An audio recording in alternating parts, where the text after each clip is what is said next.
안녕하십니까. 저희는 한일 갈등 타파연대에서 나왔습니다. 저는 대표를 맡고 있는 최덕효입니다.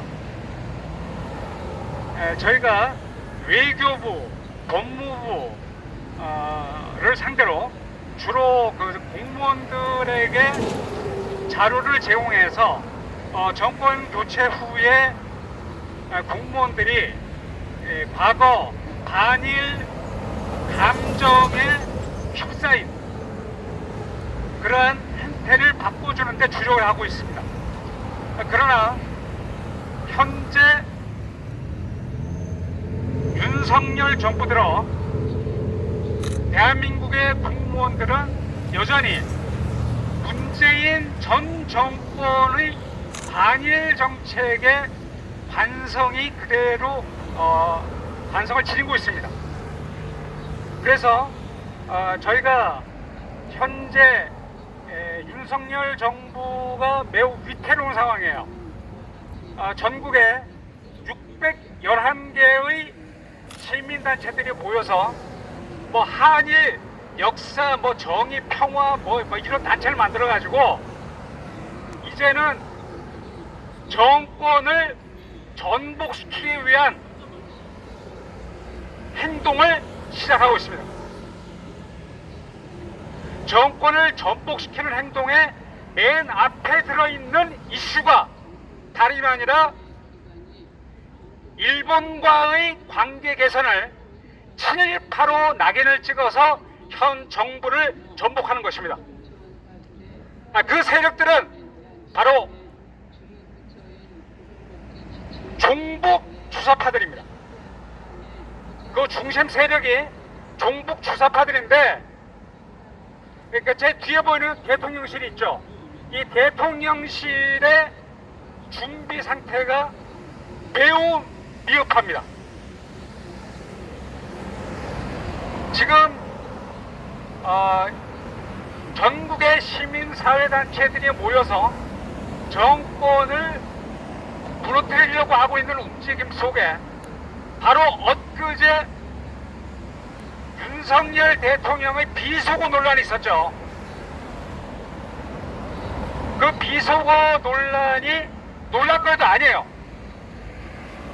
이미 지금 사실관계가 드러나서 MBC도 뒤로 물러나고 있고, 비속어 논란을 가지고 정권을 엎으려는 그런 발언을 하던 이재명 의원도,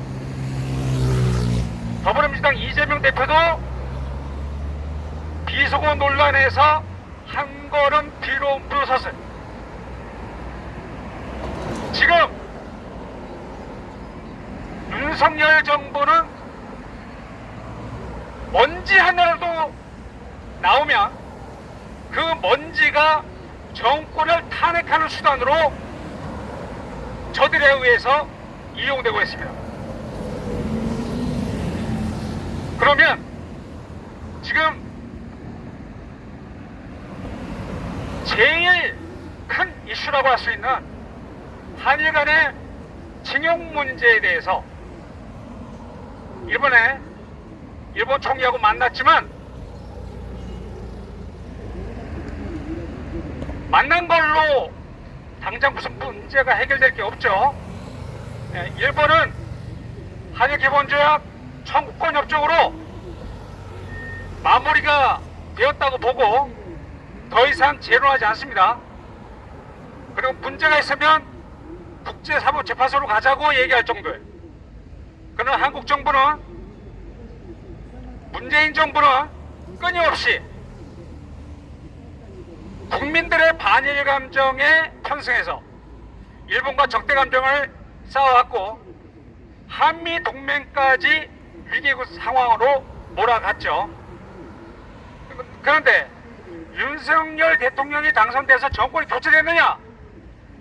저희들이 조사를 해보니까 정권이 교체된 게 아니에요.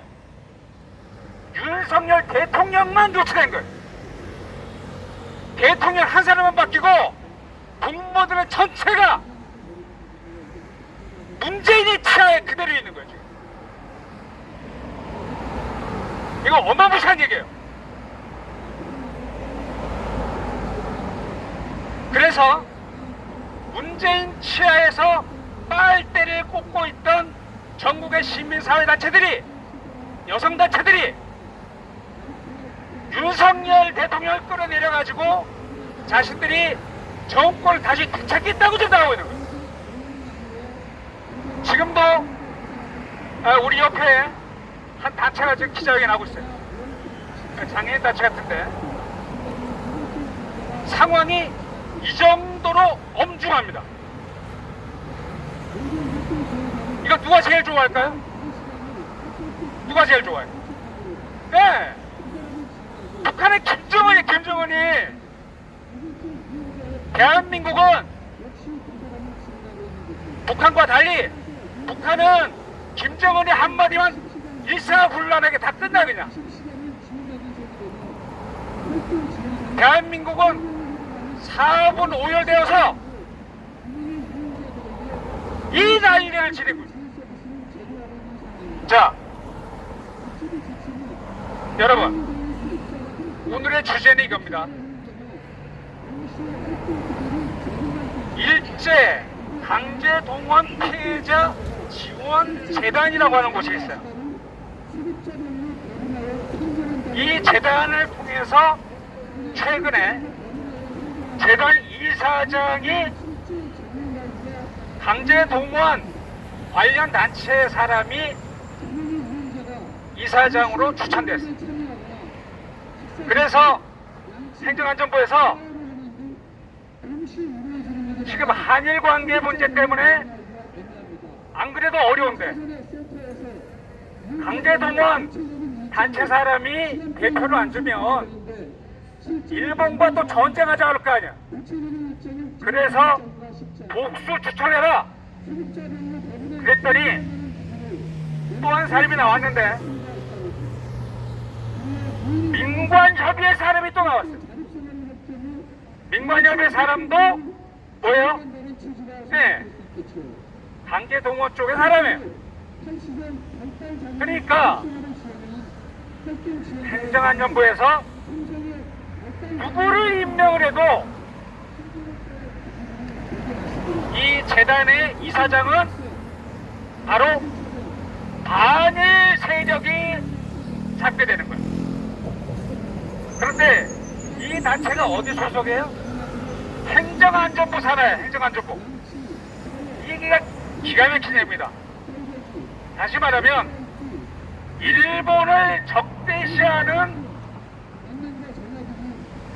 이 피해자 지원 재단의 이사장과 이사들이 전부 일본에 적대시하는 그런 반영 활동가들이란 말이에요. 근데 이 사람들에게 세금을 지원해요. 세금을. 행정안전부 산하의 공식 합법 기관입니다. 더 무서운 것은 이 재단에서 운영하고 있는 부산에 국립일제강제동원 역사관이 있어요. 그 역사관이 이 재단에서 운영하는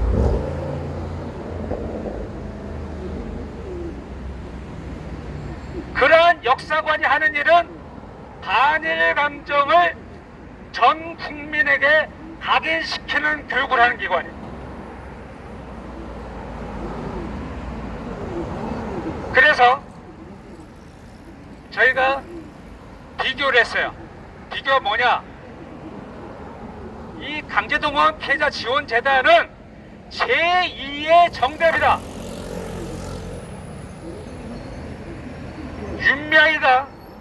윤명희가 지금 여의도에 아직도 떵떵거리고 있죠. 이재명이가 지금 구속이 되면 윤명도 구속이 되겠지만 현재로서는 치해법권이에요. 그 윤명의 정대협이 오늘날 이름은 정의기억연대. 이름을 불러주면 정의로워. 단체 이름을 이렇게 지으면 안 되는 거예요. 네. 자, 제2의 정대협이 오늘날 바로 피해자 지원 재단이다. 이 이야기는 화해치유재단의 실패가 바로 반면 교사가 됩니다. 한일위안부 합의에서 화해치유재단을 만들어서 80% 어르신들에게 1억원씩 나눠드렸어요. 그럼에도 윤명의 정대협이 개입을 해서 화해치유재단 여성가족부에서 활동할 수 없게끔 묶어버렸습니다. 그러면 화해를 위한 한일 위안부 합의가 내용상 파기가 된 거야. 그런데 오늘날 징용 문제를 해결하기 위해서 뭐 재단을 만들고 기금을 조성한다. 근데 그 재단을 만든다고 하니까 바로 강제동원 피해자 지원 재단에서 자신들이 그 재단의 주역으로 등장하게 되는 겁니다. 그럼 어떤 일이 재발해요? 정대협처럼 징용 문제를 해결하는 게 아니라 오히려 방해를 놓고 한일 관계를 참사로 몰아가는 역할을 하게 되는 거예요.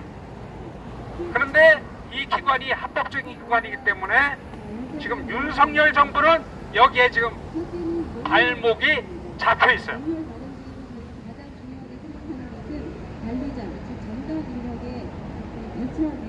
정의기억연대는 위안부 피해자 보호 지원에 관한 법률로 여성가족부에서 도와주고 있고, 일제강제동원 피해자 지원재단은 강제동원에 관한 지원 법률로 도와주고 있고, 윤석열 정부는 자신의 대한민국 새로운 정부를 무너뜨리려고 하는 세력들에게 세금으로 지원해주고 있는 거예요. 이게 말이 됩니까? 강제동원에 관한 법률에 의하면 국외 강제동원, 국외 강제동원은 농모동원이라고 해서 약 한 20만 정도 돼요. 그런데 일제치하에 국외만이 아니라 국내 모조리 다 긁어 모아가지고 800만 명 가까운 사람들이 강제동원처럼 동원된 것처럼 국립일제강제동원 역사관은 전시하고 있어요. 법률에도 어긋나는 행동을 하는 역사관을 정부에서 지원하고 있습니다. 자, 윤석열 정부 어떻게 해야 되겠어요? 저희 한일갈등 타파연대에서 계속 자료를 대통령실로 보내고 있습니다. 오늘도